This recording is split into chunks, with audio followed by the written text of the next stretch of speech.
आइए होली के महीना में बड़ा ही सुंदर भक्ति होली अरुआ लोग के बीच में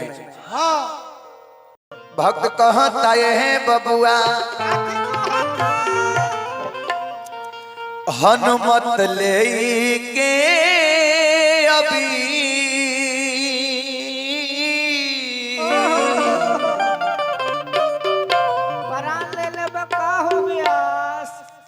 अरे घूमता रे अवधान गरिया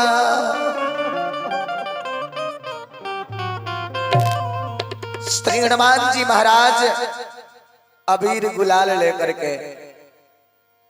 प्रभु के ढूंढतानी यही होली के महीना में भाव लगल बबुआ कैसे भाव लगल हो हनुमत ले गए अभी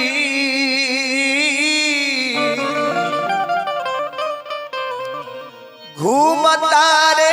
अवधान गरिया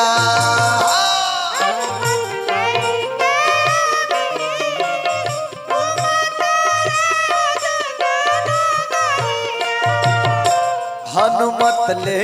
के अभी घूमता रे अयोध्यान गरिया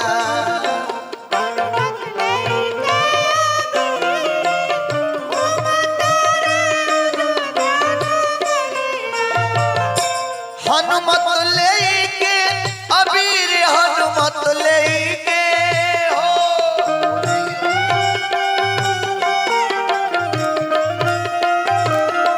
हनुमत ले के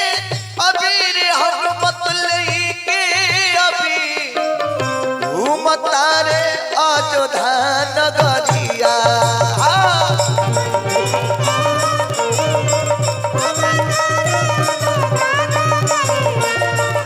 हनुमत ले के अभी घूमता रे अयोध्यान गरिया बोली हाँ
महला महला खोजे भावना भवन से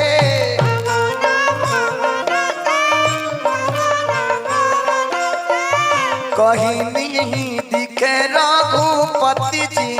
नयन से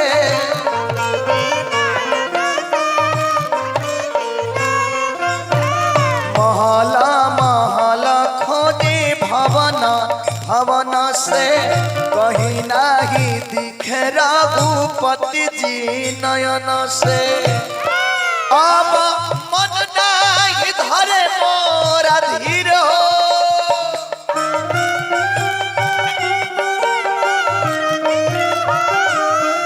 अब मन नहीं धरे मोरा धीर घूमता रे अयोध्यान गरिया हनुमत ले के अभी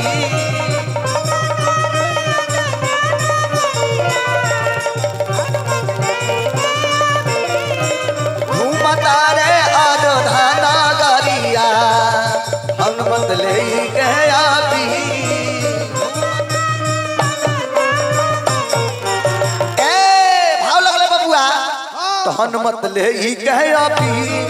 घूमता रे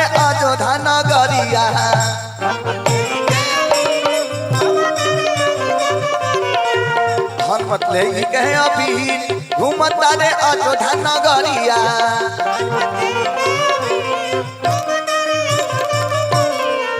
हनुमत के अभी हनुमत के हो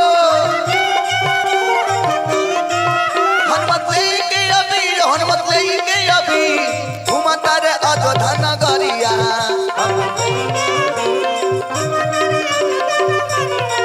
हनुमत के अभी घूमता रे अयोध्या नगरिया ए बबुआ कभी कहत रहे क्या कहते हो अमित दुबे आजू जे करे ले बखान हो आखिर पापा नौले राखी पीर हनुमान हो कृपा बनौले राखी पीर हनुमान हो